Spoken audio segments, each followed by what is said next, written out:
Hello, तुमच्या सगळ्या तरुण मित्रांना लीप फॉरवर्डच्या ह्या वीकेंड लाईव्ह सेशन मध्ये खूप खूप स्वागत. हो, काय येतोय. करणार आहोत आपण या सेशन मध्ये, आणि हे सेशन कोणासाठी उपयुक्त आहे? हे सेशन वयाने थोड्या मोठ्या असलेल्या इंग्लिश शिकणाऱ्या लोकांसाठी उपयुक्त ठरेल असं आम्हाला वाटतं. वयाने मोठे म्हणजे कोण?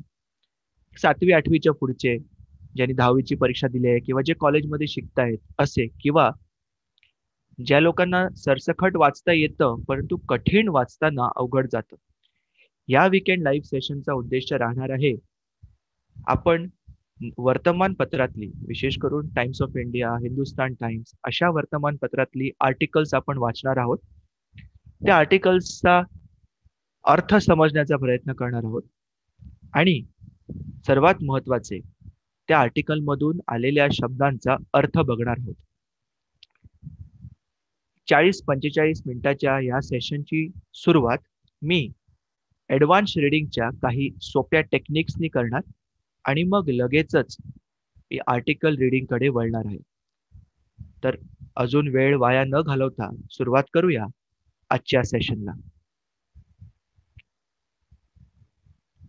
ॲडव्हान्स रीडिंगच्या लीप फॉरवर्डच्या टेक्निक्समध्ये आम्ही VCV आणि VCC ह्या दोन टेक्निक्सचा उपयोग करतो. व्ही म्हणजे वॉवेल आणि सी म्हणजे कॉन्सोनंट. जगातला कितीही मोठा शब्द जर आपल्याला वाचायचा असेल तर आपल्याला शब्दांमधला VC कॉम्बो शोधायचा असतो. म्हणजे अशी दोन अक्षरं जी सुरुवातीला वॉवेल आणि नंतर कॉन्सोनंट आहेत, आणि मग बघायचं या VC कॉम्बोच्या जोडीच्या नंतर येणारं अक्षर वॉवेल आहे का कॉन्सोनंट. हे एवढंच काम. आणि एवढं जर आपण शोधू शकलो तर आपण शब्दाला योग्य ठिकाणी तोडून वाचू शकतो.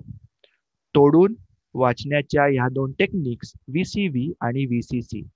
पटकन एक्झाम्पल्सच्या माध्यमातून या दोन टेक्निक्स आपण बघूया.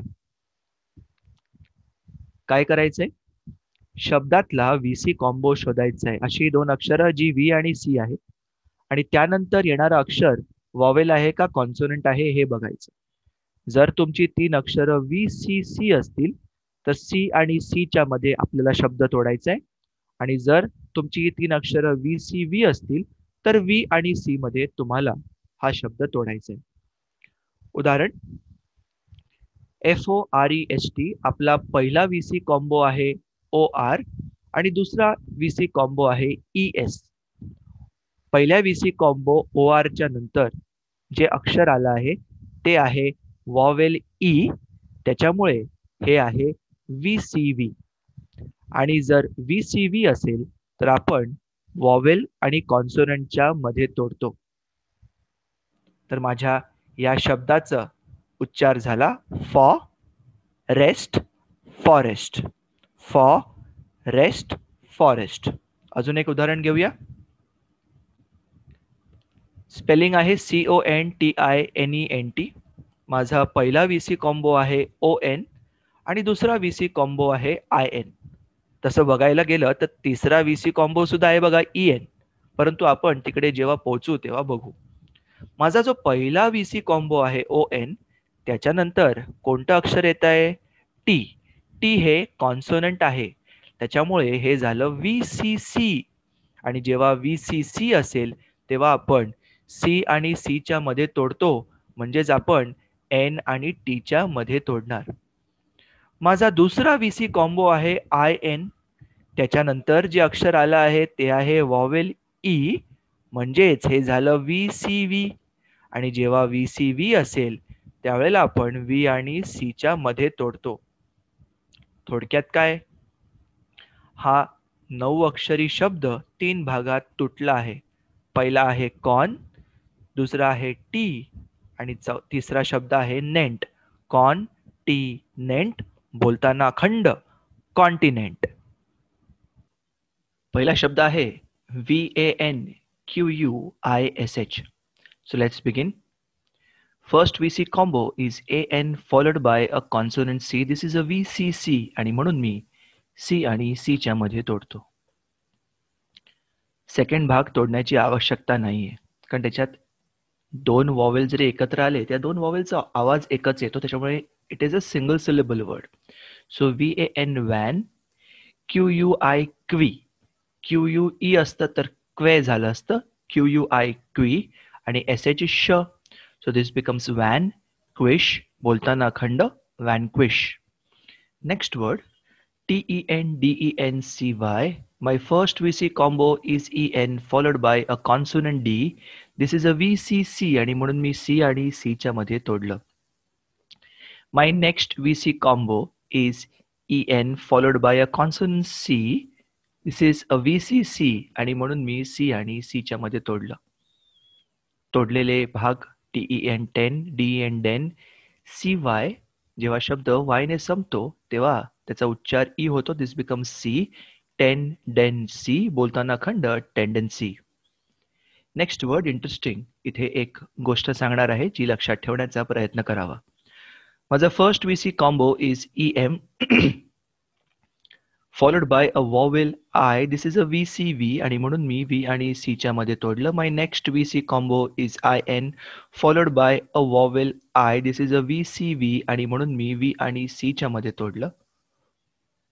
My next VC combo is IS followed by a consonant C. Now here is the point that I want to make. जेव्हा सुद्धा S आणि C एखाद्या शब्दामध्ये येतं, शब्दाच्या मध्ये येतं, त्यावेळेला बरेचदा त्याचा उच्चार सच होतो. हा जो शब्द आहे ना, हा लक्षात ठेवायचा. SCENT. मी तुम्हाला आधी सांगितलं SC स्क सुद्धा होतो, SCAN स्कॅन होतं, पण SCENT या शब्दाचा उच्चार होतो सेंट. सी सायलेंट आहे इकडे. जरीही S आणि C एकत्र आला असेल तरी इकडे C सायलेंट आहे. So what we will do is, आपण SCENT ला वेगळं करूया, कारण त्याचा उच्चार सेंट होतो हे मला माहिती आहे. सेंट ह्या शब्दाचा अर्थ काय? सुवास. आपण परफ्यूम मारतो ना, अनेक लोक त्याला सेंट सुद्धा म्हणतात. चांगल्या वासाला सेंट असं म्हणतात. तुटलेले भाग रे मी नी सेंट, बोलताना अखंड reminiscent. Next word PERSPICACIOUS. OUS आलाय अस, त्याच्यामुळे टेल आहे. Let's begin. My first VC combo is ER followed by a consonant S. This is a VCC आणि म्हणून मी C आणि C च्या मध्ये तोडलं. My next VC combo is IC followed by a vowel A. This is a VCV आणि म्हणून मी I आणि C च्या मध्ये तोडलं. My next VC combo is AC followed by a vowel I. This is a VCV आणि म्हणून मी V आणि C च्या मध्ये तोडलं. OUS us, CIOUS shears, CIOUS shears. So the word reads as perspicacious, perspicacious, perspicacious doesn't matter. पण बोलताना अखंड वाचायचं perspicacious. This is perspicacious, perspicacious. Next word पुन्हा OUS टेल आलेला आहे. Let's begin. My first VC combo is AR followed by a consonant S. This is a VCC आणि म्हणून मी C आणि C च्या मध्ये तोडतो. My next VC combo is IM followed by a vowel O. This is a VCV आणि म्हणून मी V आणि C च्या मध्ये तोडतो. My next VC combo is ON followed by vowel I. Again a VCV आणि म्हणून मी V आणि C च्या मध्ये तोडलं. OUS us ह्याला पाहिजे तर वेगळं करून ठेवा. तुटलेले शब्द पार, सी, मो, नी, अस, बोलताना खंड parsimonious, parsimonious. Next, my first VC combo is OS followed by T. This is a VCC आणि म्हणून मी ह्याला C आणि C च्या मध्ये तोडलं. My next VC combo is AC followed by a vowel I. This is a VCV आणि म्हणून मी ह्याला V आणि C च्या मध्ये तोडलं. तुटलेले शब्द ऑस्ट्रॅसिझम, सिझम, सिसम नाही सिझम, अखंड वाचायचं ऑस्ट्रॅसिझम, ऑस्ट्रॅसिझम. Next word, this is also interesting. My first VC combo is OR followed by consonant C. This is a VCC आणि म्हणून मी R आणि C च्या मध्ये तोडलंय. My next VC combo is ES followed by consonant T. This is a VCC आणि म्हणून मी ह्याला C आणि C च्या मध्ये तोडलंय. तोडणं फक्त वाचण्याच्या सोयीपुरती आहे, खरं हा शब्द आपण अखंड वाचला पाहिजे. ऑर्केस्ट्रेट बोलताना अखंड ऑर्केस्ट्रेट, ऑर्केस्ट्रा ORCHESTRA ऑर्केस्ट्रा या शब्दापासून बनला आहे ऑर्केस्ट्रेट. CH चा उच्चार इकडे क होतो, जसं क्लोरीन मध्ये क होतो, क्लोरोफॉर्म मध्ये क होतो, त्याचप्रमाणे इथे सुद्धा CH चा उच्चार च न होता क होतो. कसा समजणार तुम्हाला? फक्त सरावाने. आज मी तुम्हाला ऑर्केस्ट्रा, क्लोरीन, क्लोरोफॉर्म असे 3 शब्द सांगितले.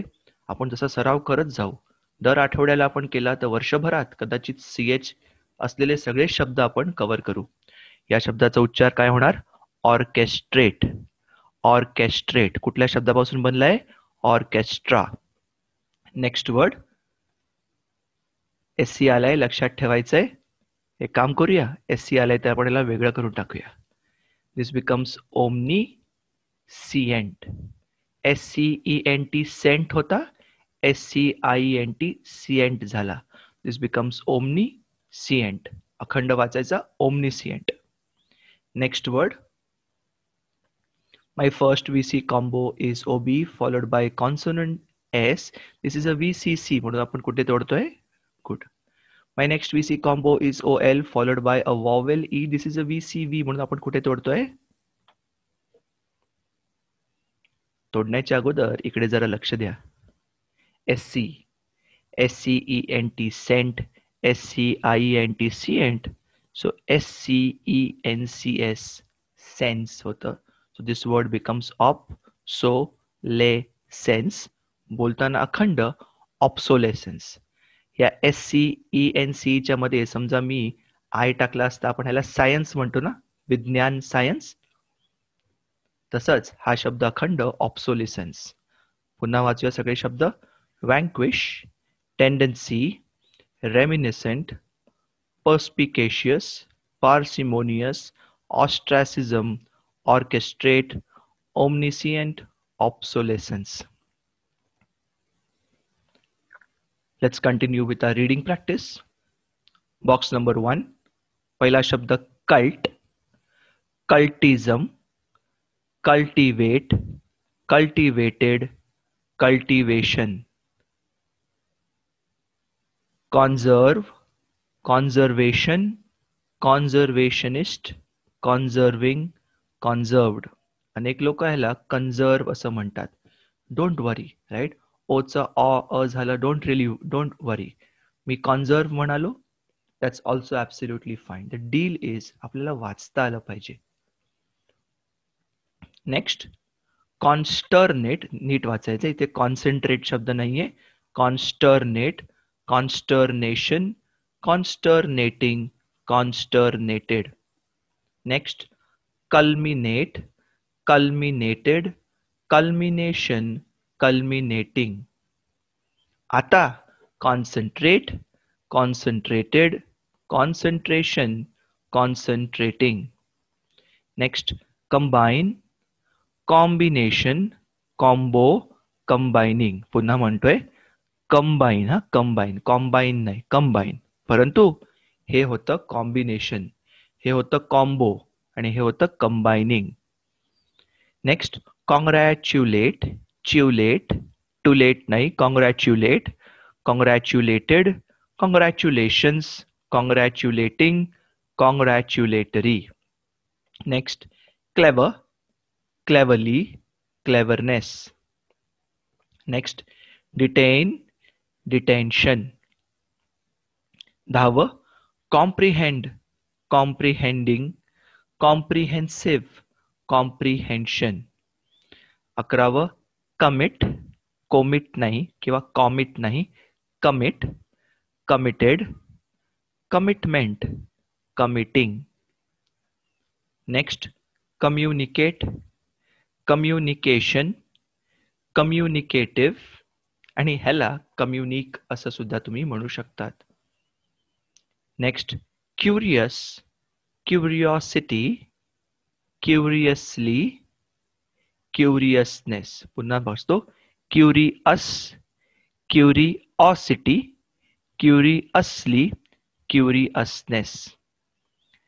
14व counsel, counselled, counsellor, counselling. 15th client, clientele, client, clientele. आणि आजचं शेवटचं box crystal, crystallise, crystallised, crystallisation.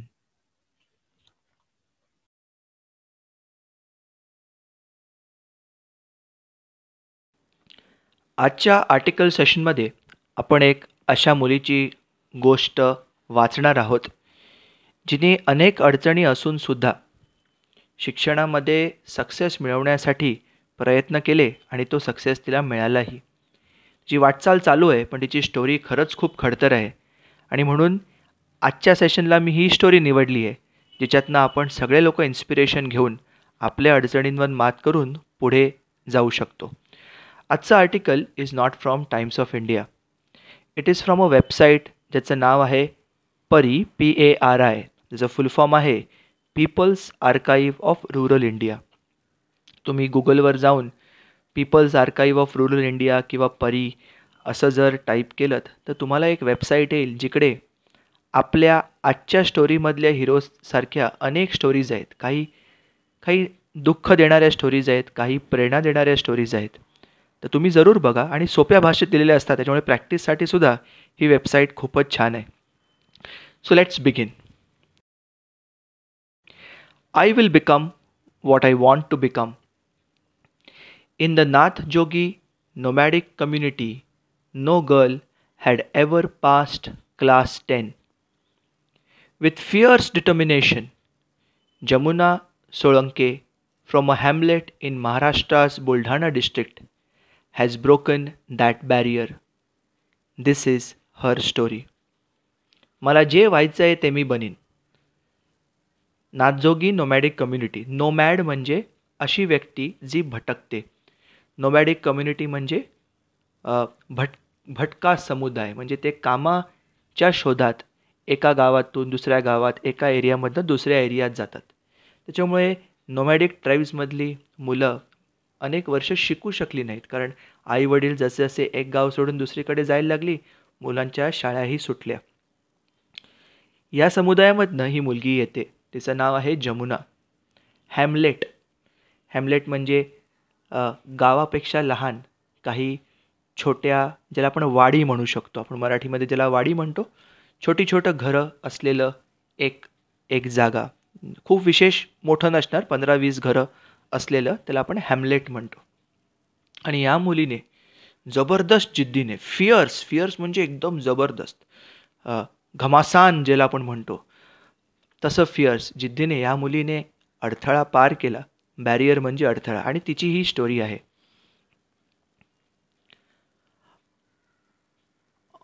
On the day my SSC secondary school certificate results were to come, my condition was like that of a cricket ball after it is hit. You know how everyone watches just the ball. Will it be a 4 or a 6? Everyone would be watching. What if I failed? My father would have got me married immediately. Jamuna म्हणते SSCचा जेव्हा result येणार होता ना त्या दिवशी माझी परिस्थिती, condition क्रिकेटच्या बॉलसारखी होती. जेव्हा मारला जातो तेव्हा तो 4 असणार का 6 हे बघण्याकडे सगळ्यांचं लक्ष असतं. तसाच माझ्या रिझल्टवरही अनेकांचं लक्ष होतं. मी फेल झाली तर लगेचच ताबडतोब माझे वडिलांनी माझं लग्न करून दिलं असतं. पास होणं किती महत्त्वाचं आहे बघा. नापास झाली तर लहान वयात लग्न करून दिलं. पुढे When the results were announced, I was relieved to find that I had scored 79.06% and missed the third highest rank in my school by 1 point. I was thrilled with my achievement. In our Natjogi nomadic community, no girl had ever passed class 10. पण जेव्हा निकाल आले तेव्हा पट्टीला 79% मिळाले. म्हणते मी सुटकेचा निश्वास घेतला. म्हणजे असं ना, प्रचंड ताण असतं आपल्यावर आणि जेव्हा मनासारखी गोष्ट होते आपला सगळा ताण निघून जातो. त्याला रिलीव्ह म्हणतात. रिलीफ मिळालं, आय गॉट रिलीफ किंवा आय वॉज रिलीव्ड. रिलीफ मिळतो आणि रिलीव्ह आपण होतो. प्रचंड जेव्हा स्ट्रेस आपल्या अंगावर किंवा ताण असतं ते जेव्हा निघून जातं त्या क्षणाला आपण म्हणतो आय वॉज रिलीव्ड. ती म्हणते माझा शाळेतला 3रा रँक फक्त 1 मार्काने गेला. माझ्या समुदायामधली 10वी पास होणारी मी पहिलीच मुलगी. I live in Navakh, a small village with only people from my community. Most people here travel to Pune, Mumbai and Nagpur to work as beggars. The rest, like my parents, work as daily wage earners around our village. ती म्हणते मी नवख नावाच्या एका छोट्या गावात राहते. या गावात फक्त माझ्याच समुदायातले लोक राहतात. बहुतेक लोक पुणे, मुंबई, नागपूर अशा मोठ्या ठिकाणी जातात. का तर भीक मागायला. बेगर म्हणजे भिकारी, बेग BEG म्हणजे भीक मागणं. आणि ती म्हणते जे लोक गावात राहतात माझ्या आईवडिलांसारखे ते डेली वेज अर्नर्स म्हणजे लोकांच्या शेतावर जाऊन काम करतात. शेतावर किंवा कसलंही काम करतात रोजंदारीवर. आज काम केलं आज पैसे मिळाले. जे रोज काम करून रोज कमवतात, मग तो प्लंबर असेल, इलेक्ट्रिशियन असेल, सुतार असेल किंवा मजूर असेल किंवा शेतात काम करणारा असेल त्याला आपण डेली वेज अर्नर असं म्हणतो. पुढे जाऊया. My parents Bhaulal Sahebrao Solanke 45 and Draupada Solanke 36 work on others fields of wheat, jowar, corn, soybean and cotton. For a day's work of around 8 hours, they earn 200 rupees each. They rarely work for long hours and not more than 10 to 12 days in a month, as there are many people looking for jobs and not enough work. ती आपल्या आईवडिलांची ओळख करून देते. वडील 45 वर्षाची, आई 36 वर्षाची. लोकांच्या शेतात काम करतात. व्हीट म्हणजे गहू, ज्वार, कॉर्न म्हणजे मका, सोयाबीन आणि कॉटन म्हणजे कापूस. एका दिवसाच्या कामाला एक दिवस म्हणजे जवळजवळ 8 तास काम करतात. 200 रुपये मिळतात फक्त. आणि नेहमी त्यांना 8 तासाचं काम मिळत नाही. आणि मिळालंच तर महिन्यातून 10-12 दिवसाहून जास्ती मिळत नाही. कारण खूप लोक आहेत ज्यांना कामाची गरज आहे आणि सगळ्यांसाठी पुरेल एवढं काम नाही. म्हणजे तुम्ही विचार करा 10-12 दिवस काम मिळालं तर वडिलांना 2-2,500 रुपये, आईला 2-2,500 रुपये, महिन्याला घरात फक्त 5,000 रुपये येतात. पुढे. My father attended school till class 5 and then dropped out. Drop out होणं म्हणजे एखादी गोष्ट अर्ध्यात सोडून देणं. राईट. Drop out. नुसतं ड्रॉप करणं म्हणजे काढणं किंवा टाकणं. क्रिकेट टीम, आता समजा इंडिया ऑस्ट्रेलियाची 3rd टेस्ट सुरू झाली, त्यात मयांक अगरवाल जो आपला ओपनर आहे त्याला ड्रॉप केलं. The selectors dropped Mayank Agarwal म्हणजे त्याला काढलं and replaced him with Rohit Sharma. त्याला रोहित शर्मानी बदली केलं.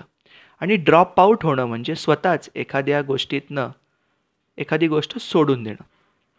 वडील 5वीपर्यंत शिकले आणि मग शाळा त्यांनी सोडून दिली. आय हॅव 2 elder sisters, रुखमा 24, never went to school, and Nina 22, studied till class 5. Both my sisters, who are married now, have been working as daily wage laborers since they left school. My elder brother Devlal, 20, is also a wage laborer. He dropped out of school in class 9. When I turned 10, my father said, "You can start work now, you don't need to study anymore." He's not the only one. I pass an elderly lady every day on the way to school. She also scolded me. "Your sisters did not go to school. Why do you need to?" Do you think you'll get a job if you study? ती म्हणते की माझ्या वडिलांनी 5वीपर्यंत शाळा attend केली आणि मग त्यांनी सोडून दिलं. 2 बहिणी आहेत मला, एक 24 वर्षाची, 22, दोघांची लग्न झाली आहेत आणि लग्न झाल्यावर त्यासुद्धा रोजंदारीवर काम करतात. लेबरर म्हणजे मजूर, लेबर म्हणजे कष्ट, काम करणं. मोठा भाऊ 20, तो सुद्धा वेज लेबरर आहे, म्हणजे काम केलं तर पैसे कमवतो. तो सुद्धा 9वी नंतर शाळा सोडून दिली. 10 वर्षाची जेव्हा मी झाली, वडिलांनी सांगितलं तर बस झालं शिक्षण, आता तू पण कामाला लाग. आणि ती म्हणते वडील एकटीच असे नाही, शाळेला जाते ना तेव्हा एक वयस्कर महिला आहे, ती सुद्धा मला सारखी ओरडत असते, का रे, का तुला एवढं शिकायचं आहे? तुझ्या बहिणी शिकल्या का? तुला काय वाटतं, तुला खूप मोठी नोकरी मिळणार आहे का शिकल्यानंतर? आर्टिकलमध्ये पुढे गेल्यावर आपल्याला फोटोज दिसतात, राईट. पहिल्या फोटोमध्ये जमुना तिच्या आईवडिलांबरोबर आणि मोठ्या भावाबरोबर उभी आहे आणि खाली कदाचित रिझल्ट आलेल्या दिवसाचा फोटो असेल, तिचा रिपोर्ट कार्ड दाखवते. तर हे जमुनाचं घर आहे, इथून शिकून ती मोठी झाली. मी तुमच्याशी आज बोलतोय खरा, पण खरोखरच आज जमुना शाळेत असती तर कदाचित ती या लाईव्ह सेशनमध्ये जॉईन करू नसती शकली, कारण तिच्याकडे कदाचित फोन असेल नसेल, असला तरी नेटवर्क असेल नसेल. पण एवढं मला माहीत आहे की 5 वर्षानंतर जमुना खूप पुढे गेलेली असेल, खूप पुढे. आणि तिला इंग्लिशच काय इतर सर्व विषयी येत असतील. I am sure she would have become what she wants to become. Let's continue. पुढल्या पानावर जाऊया.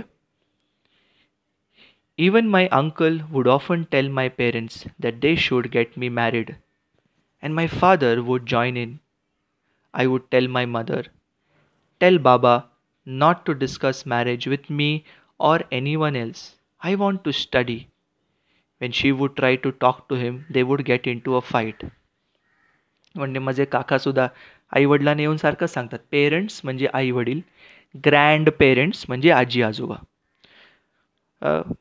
काका येऊन सांगतात लग्न करून द्या पोरीचं, आणि मग एकदा ते बोलायला लागले की माझे वडीलसुद्धा त्यांना जॉईन करतात. जॉईन इन म्हणजे 2 माणसं एकमेकांबरोबर गप्पा मारतायत, आपण जाऊन त्यांना जॉईन करतो ना, मग दोघांचं 3 जणांचा ग्रुप होतो, त्याला जॉईन इन करणं म्हणतात. मग ही आईला सांगते, आई बाबांना सांग ना माझ्या लग्नाचं माझ्याकडे आणि इतर कोणाकडेही बोलू नको. आणि आई जेव्हा पण वडिलांकडे बोलायला जाते, आई वडिलांचं भांडण होतं. They get into a fight. Later, when I passed class 10 and a journalist came to interview me, my father was crying. He told the man, I am glad my daughter didn't listen to me and went ahead with her education. ती म्हणते, नंतर जेव्हा कधीतरी एक पत्रकार माझी मुलाखत घ्यायला आला, इंटरव्ह्यू म्हणजे मुलाखत, जर्नलिस्ट इज पत्रकार. माझे वडील रडत होते. त्यांनी त्या माणसाला, पत्रकाराला सांगितले, मी फार लकी आहे, खुश आहे. ग्लॅड म्हणजे खुश आहे की माझ्या मुलीने माझं ऐकलं नाही आणि ती शिकली, आणि तिने तिचं शिक्षण चालू ठेवलं किंवा तिने तिचं शिक्षण पुढे नेलं. टू गो अहेड म्हणजे एखादी गोष्ट करायला पुढे जाणं. वेंट अहेड म्हणजे ती शिक्षण पूर्ण करायला पुढे गेली. I started school when I was 7 years old.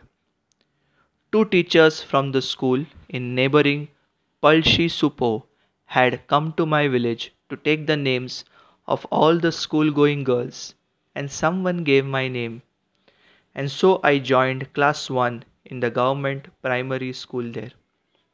ती म्हणते, जेव्हा मी शाळा सुरू केली तेव्हा मी 7 वर्षांची होती. नेबर म्हणजे शेजारी.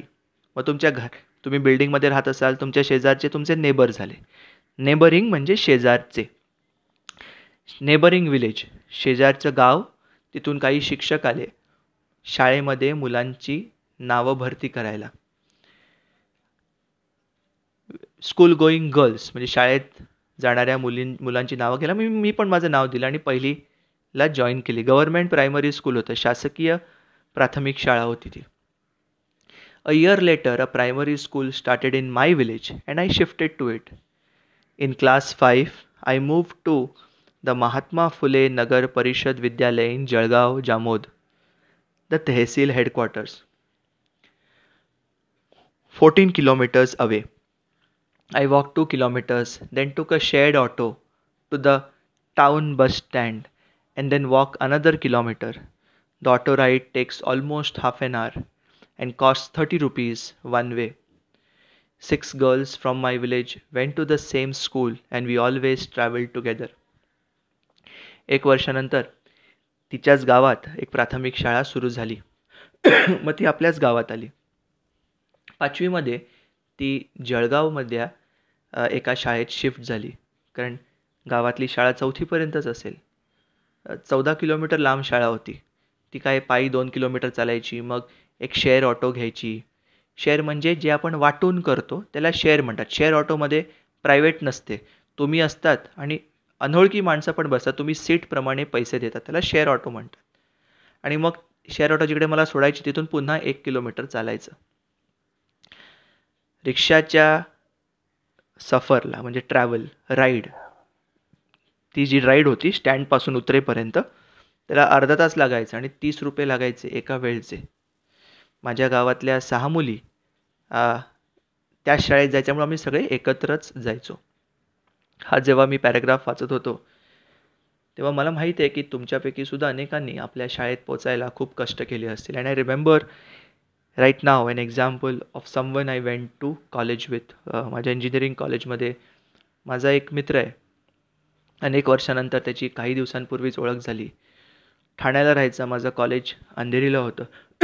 सकाळी उठून पेपराची लाईन टाकायचा, त्याच्यानंतर घरापासून ठाणा स्टेशनपर्यंत पाऊण तास चालत यायचा, मग ट्रेन आणि मग अंधेरी स्टेशनपासून कॉलेजपर्यंत 20 मिनटं चालत यायचा.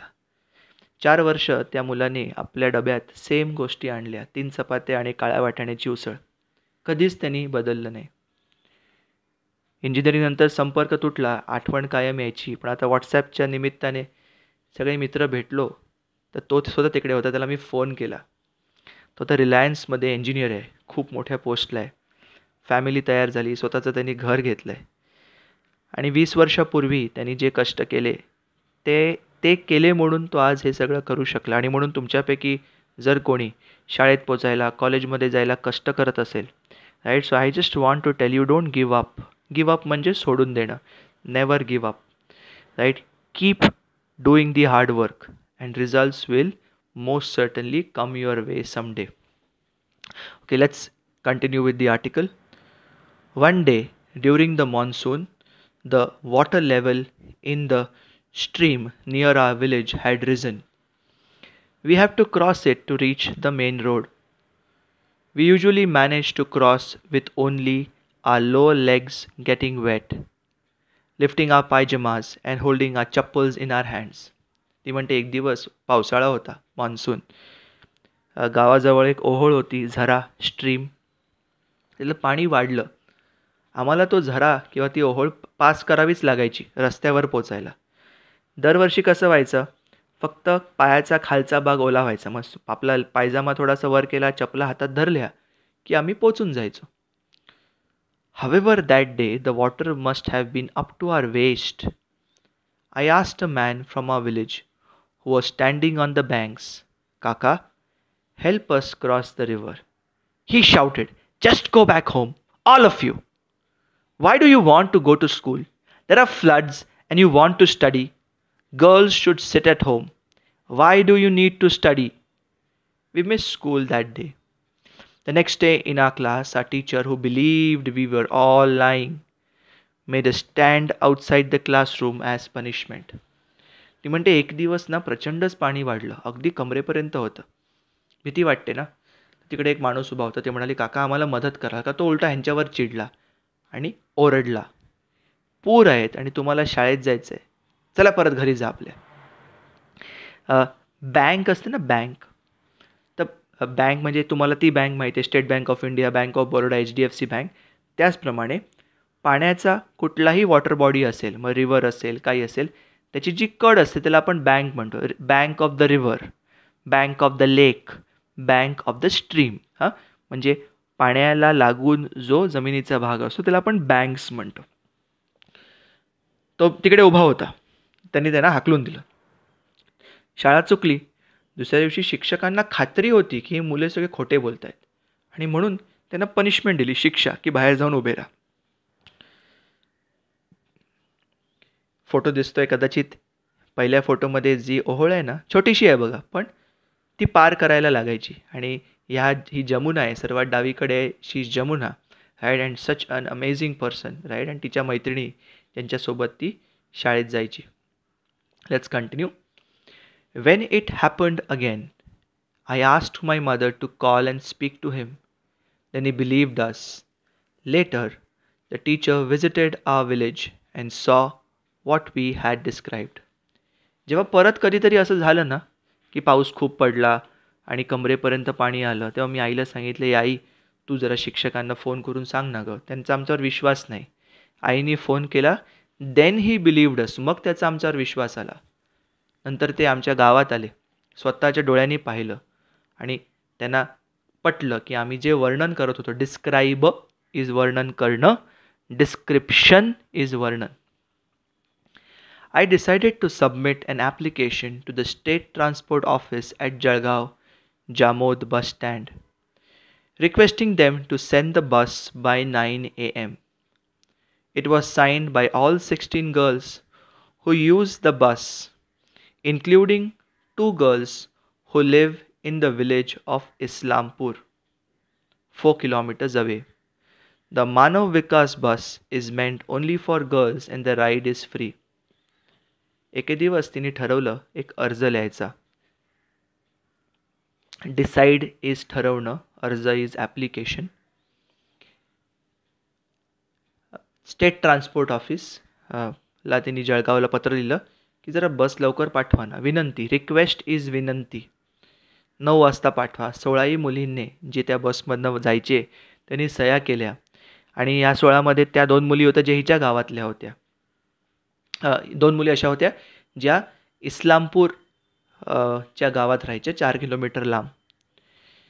The officer agreed and promised us that the bus would be there at 9 a.m. the next day. It really did arrive and I was so happy. But it only lasted a day. When the bus did not come the next day, I went back to the officer and he told me, the bus comes from another village and people there do not want the time changed. I can't send a bus which only suits you. He suggested we change our class timings. But how is that possible? तिने अर्ज दिला. ते अधिकारी होते ना, officer, त्यांनी मान्यही केलं आणि सांगितलं उद्यापासून बस 9 वाजता येणार. आणि खरोखरच आली, पण फक्त एकच दिवस आली. ज्या दिवशी आली ना, प्रचंड आनंद झाला, कारण हिने कष्ट केले होते ना, अर्ज दिला होता. पण तो आनंद एकच दिवस पुरला. ती जाऊन जेव्हा अधिकाऱ्यांना भेटली, अधिकारी म्हणाली की ज्या गावातनं ही बस येते ना, तिकडच्या लोकांना ना वेळ बदललेली नको आहे. त्याच्यामुळे एक काम करा, तुम्हीच तुमच्या शाळेची वेळ बदला. आता कसं शक्य आहे? शाळेची वेळ मुलं बदलू शकतात का? बट देन ती तुम्हाला सांगते तिच्या लाईफमधला एक प्रसंग. While traveling by a bus, there are other problems too. Once my friends and I boarded a state transport bus and a boy pulled my friend's dupatta and shouted, "You girls from Mohidipur, get out!" Other boys joined him and there was a big fight. Mohidipur is where our Nath Jogi community lives. Those boys did not want us Nath Jogi girls on that bus. I got angry. And once the bus reached Jalgaon Jamod, I took him to the state transport office. The conductor had intervened and told his boys the bus is for everybody, but such things keep happening, so we prefer autos. ती म्हणते बसने जाताना ना इतर समस्यासुद्धा असतात. एकदा मी आणि माझ्या मैत्रिणी जेव्हा बसने जात होतो, एका मुलाने माझ्या मैत्रिणीचा ओढणी, दुपट्टा ओढली आणि ओरडून राहिला की तुम्ही मोहिदीपूरच्या मुली, निघून जा इकडून, बाहेर निघा. आणि त्यांना इतर मुलांनीही साथ दिली. मोहिदीपूर म्हणजे ती जागा जिकडे यांचं नाथजोगी समुदाय राहतो. त्यांना ह्या मुली शिकलेल्या नको होत्या. तिला खूप राग आला जमुनाला.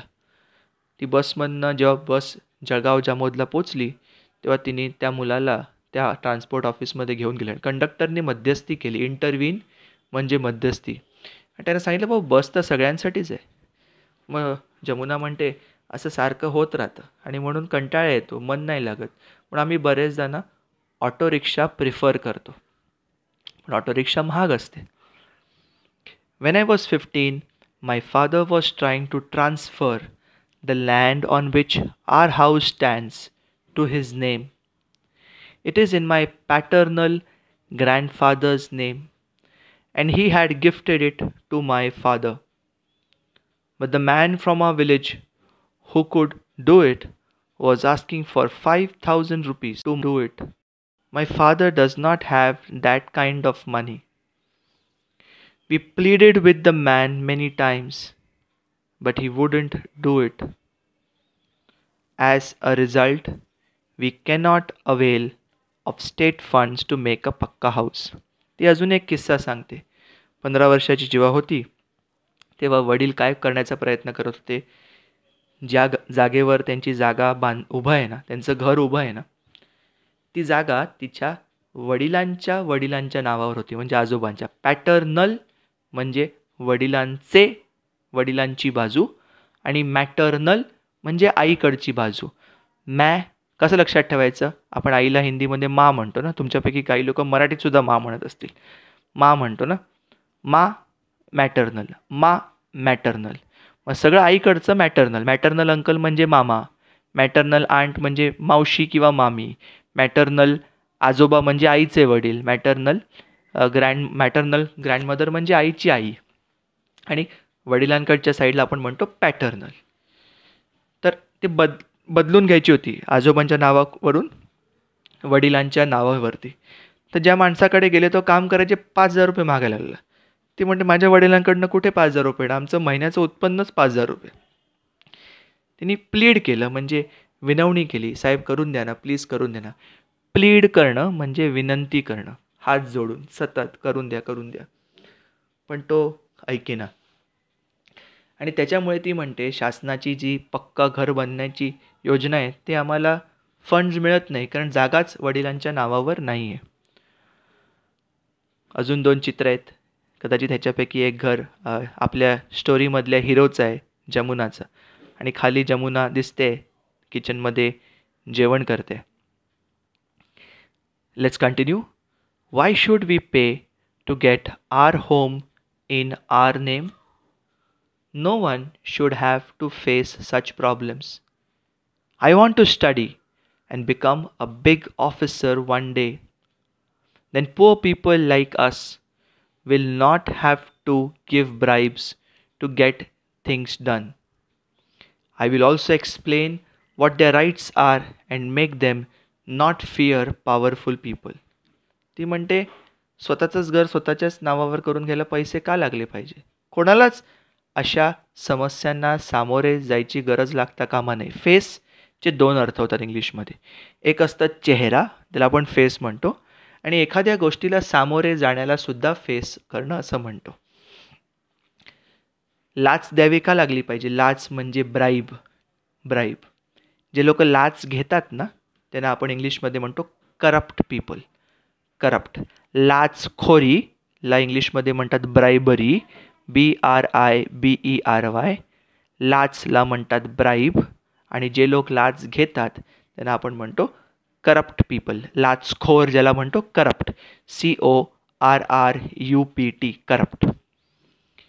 ती म्हणते मी मोठी होईन तेव्हा मला एक मोठा अधिकारी व्हायचं आहे. लोकांना त्यांचे हक्क, राईट्स म्हणजे हक्क, समजावून सांगायचे, जेणेकरून त्यांना शक्तिशाली लोकांची भीती वाटणार नाही. पुढे जाऊया.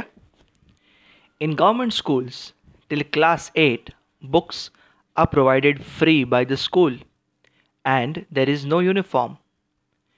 But for class 9 onwards, one must buy textbooks and notebooks costing about 1,000 rupees, and the school uniform costs 550 rupees.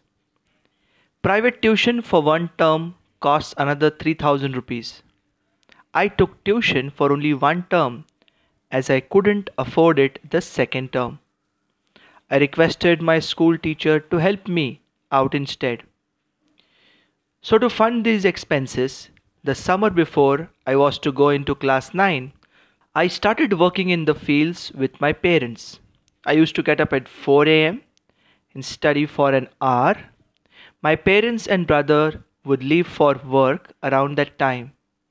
After studying for an hour, I would cook bhakri and bhaji and carry it to them in the fields.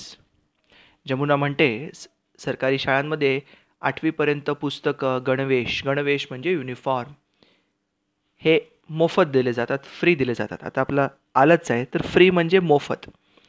जेव्हा तुम्ही सवलतीला काही देतात त्याला म्हणतात discount. Discount is सवलत.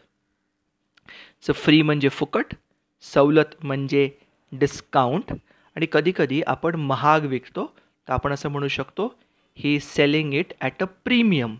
At a premium म्हणजे किमतीपेक्षा जास्ती भावाला.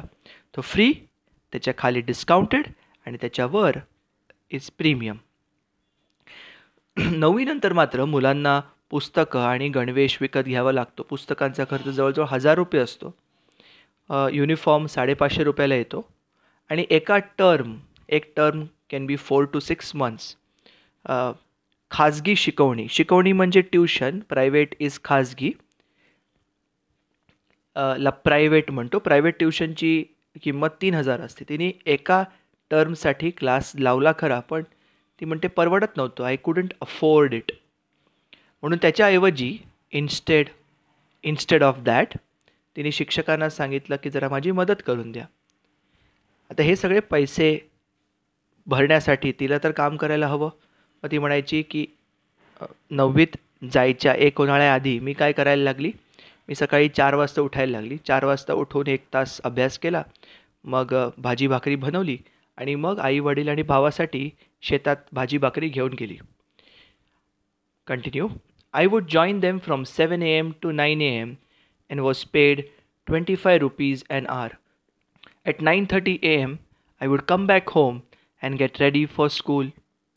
After returning from school, I would head out again for wage work. I worked during the holidays too. The money helped pay for one uniform set. भाजी भाकरी घेऊन जायची आणि 7 ते 9 शेतावर काम करायची. तिला प्रत्येक तासाचे 25 रुपये मिळायचे. 9:30 वाजता पुन्हा घरी यायची, शाळेची तयारी करायची, शाळेवर जायची. शाळा सुटल्यावर पुन्हा येऊन रोजंदारीचं कुठल्या तरी कामावर जायची. असे पैसे जमवून तिने स्वतःसाठी एक युनिफॉर्म आणला. Last year 2019 I won a trophy in the block level essay writing competition organized by the Jal Shakti Abhiyan, Ministry of Water Resources. I also bagged the second prize for my project on organic manure at the district level science exhibition in Buldhana. I won the second spot in a running race in my school. I like to win. Girls from Natjogi community never get a chance to win. ती म्हणते मागच्या वर्षी मला एक trophy मिळाली. निबंध, एसे म्हणजे निबंध स्पर्धेत. स्पर्धा इज कॉम्पिटिशन. कॉम्पिटिशन म्हणजे स्पर्धा, आणि स्पर्धेत जेव्हा आपण भाग घेतो ना त्याला म्हणतात कम्पीट. COMPETE. तिला एक दुसरं बक्षीससुद्धा मिळालं. तिने एक प्रोजेक्ट केला होता ऑर्गॅनिक मॅन्युअर. सेंद्रिय शेती म्हणतो, ऑर्गॅनिक फार्मिंग सेंद्रिय शेती, मॅन्युअर म्हणजे खत आणि ऑर्गॅनिक म्हणजे सेंद्रिय. डिस्ट्रिक्ट इज जिल्हा बुलढाण्यामध्ये. ती म्हणते मला जिंकायला आवडतं. नाथजोगी कम्युनिटीतल्या मुलींना कधीच जिंकण्याची संधी मिळत नाही. पुढे. In August I got admission in the New Era High School in Jalgaon, Jamod town for class 11 and 12. It is a private school and the annual fees are 5,000 rupees. I have chosen the science stream, mathematics, physics, chemistry, biology, and I added history because I was told that history would help me prepare for the civil services entrance exams. My dream is to get into the Indian Administrative Service. ती म्हणते August महिन्यात मी 11वी आणि 12वीमध्ये एका कॉलेजमध्ये admission घेतली. खाजगी college आहे, वार्षिक फी 5000 रुपये आहे. रेग्युलर सायन्समधल्या विषयांव्यतिरिक्त मी हिस्ट्रीसुद्धा निवडलं आहे. का तर तिला असं सांगण्यात आलं की जर तुला IAS ऑफिसर व्हायचं असेल तर हिस्ट्री फार कामाला येतं. तिला IAS ऑफिसर व्हायचं आहे. हर ड्रीम इज स्वप्न. Let's continue. For graduation, I will have to move to Pune or Buldhana town where there are universities. People say I should become a bus conductor or an Anganwadi worker because I will get a job quickly. But I will become what I want to become. ती म्हणते ग्रॅज्युएशनसाठी मला पुणे किंवा बुलढाणा या शहरात जावं लागेल कारण तिकडे युनिव्हर्सिटीज आहेत. विद्यापीठ. लोक काय म्हणतात माहिती आहे, तर एवढी शिकली ना तुला बस कंडक्टरची किंवा अंगणवाडी सेविकेची नोकरी मिळेल. पण ती म्हणते का, पण मी तेच बनणार जे मला व्हायचं आहे. Continue. I want to change my communities dependence on begging and their insistence on early marriage for girls. Begging is not the only occupation to feed oneself. Education can also feed you. ती म्हणते मला माझ्या समुदायाचं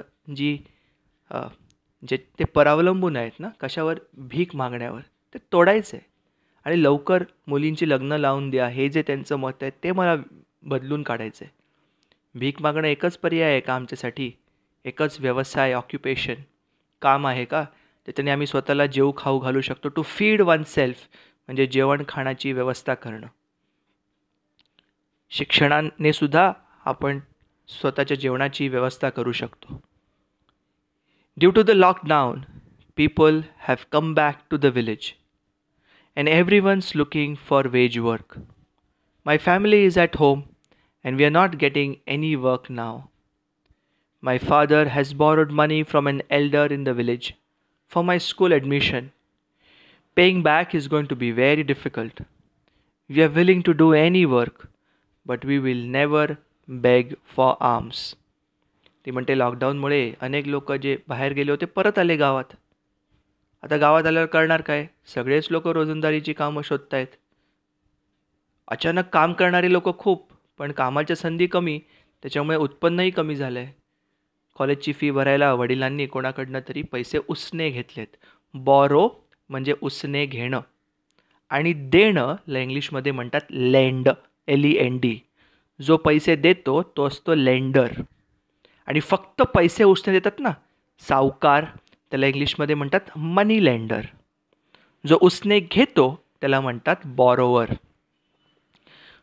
ती म्हणते काहीही काम करू पण भिकेवर अवलंबून राहणार नाही. आम्ही कधी भीक मागणार नाही. आर्म्स, बेग म्हणजे भीक मागणं. जेव्हा कोणी कोणाला भिकेत काहीतरी देतं ते जे दिलं जातं ना त्याला आर्म्स म्हणतात. ALMS, आर्म्स, ज्याला तुम्ही भिक्षा असं म्हणू शकतात. या article, this is a very simple article. जर तुम्ही बघितलं असेल तरीसुद्धा या आर्टिकलमधनं एक 70 ते 75 शब्द आले आहेत ज्यांचे अर्थ या आर्टिकलच्या शेवटाला दिलेले आहे मीनिंग्स नावाच्या सेक्शनमध्ये.